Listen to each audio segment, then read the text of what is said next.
Hello peeps, this is Druckert, and today we are talking about chicken farms. Yeah, well, we are more like talking about applying them into a survival multiplayer environment because there the rules are quite different. But wait, maybe you see this compact designs you also know from the snapshots. Well, in SMP, most likely you want to reduce lag, you want 100% efficiency, and those systems just can't provide that. You see, this is the hedging chamber where chicks turn into chickens. So as you know, chicks have a smaller hitbox. Like those four, they push each other into the corners, like that, right?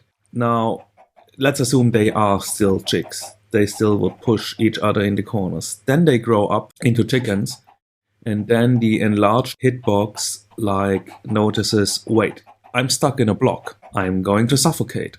The dump AI does not walk out of blocks, it just keeps sitting there. Oh, I showed another effect. And you end up with lots of raw chicken just by suffocation damage. So that's not what we want. We want cooked chicken, feathers, and possibly eggs. Well, I want eggs, so. The next idea would be, yeah, well, let's use glass so they can't suffocate in the walls. Okay, let's say this would be a survival multiplayer base and a chick like that. Yeah, you actually, thank you, man. You really showed it. So they push each other into the glass and then they are able to walk through the block without suffocating, and then they just wander through your base. So that is not intended either, right? Get lost. Okay. The other thing is if there would be blocks all around, and like one of them is stuck like there.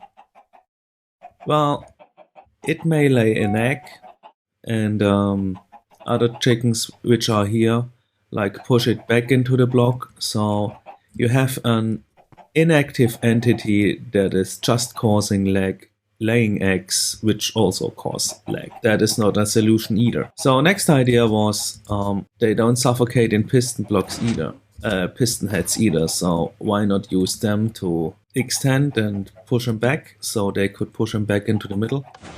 The thing is, that does not really work very well.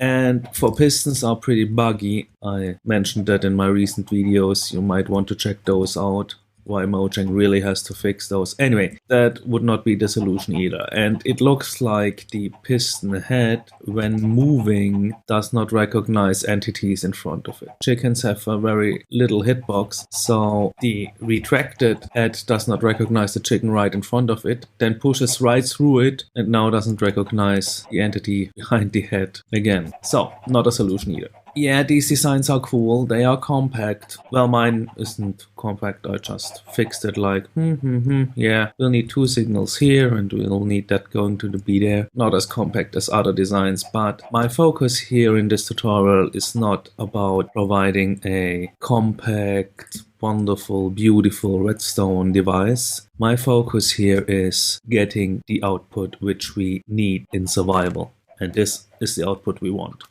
Only cooked chickens, eggs, and feathers.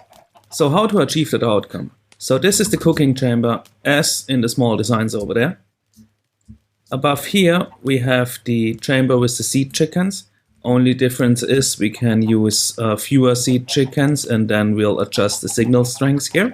So the only new addition here is this growing chamber, where the chicks can grow up safely because they get pushed inwards from the water. And now I'm going to show you what happens at the end of a cycle. Be right back. So as you can see, they've grown up and now the system triggers the flushing mechanism, flushes them all out here into the cooking box. And yeah, there they get cooked. And same moment the system returns into this water mode here, and it dispenses firing the eggs to create the new chicks. So how to build this thing? Well, I am going to make a little time lapse out of that. So we start off by building a signal doubler for the lava to put it out and soak it back in. Hook up a pulse limiter next to it to trigger it. Then we build a little on the water channels.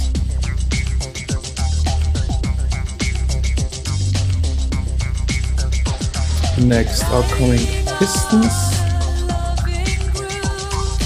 So yeah, it's basically the gate. We hook the gate up to the torch from the pulse limiter. Build another pulse limiter. This one is needed to soak the water back into the basin, so the water comes from all four sides. Make sure you don't copy that arrow with the redstone torch there.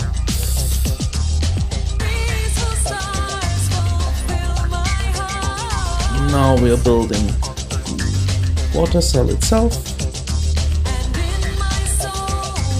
The dispensers here.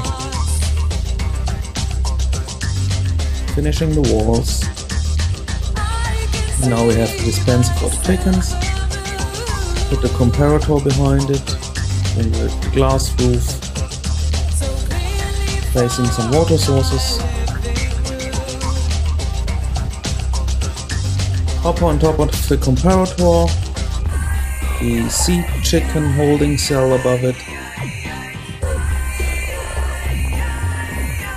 I use 10 chickens here because that really suits us, and with 10 chickens we are going to make the comparator signal travel 12 blocks. This basically gives us about 3 to 4 chicken every half hour. To this block we hook up the redstone torch to get the signal.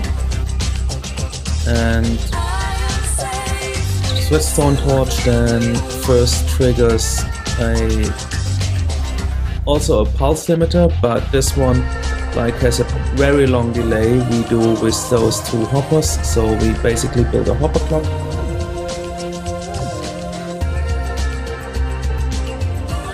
Then the hopper clock again has a torch, which then triggers the whole lower field with the two pulse limiters and the pistons. Yeah, I go back and forth and copy from the model I did already. Now we need to hook up both of the dispensers to push out and suck back in the water. And we need to place the clock for triggering our dispenser to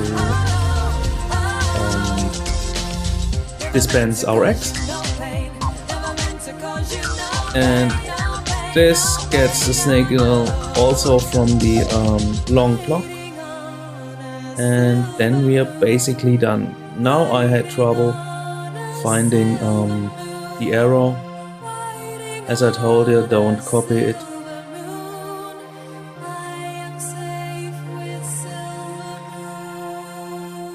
Okay guys, so I had to fix something. This torch was placed on a block and instead of sideways. So make sure you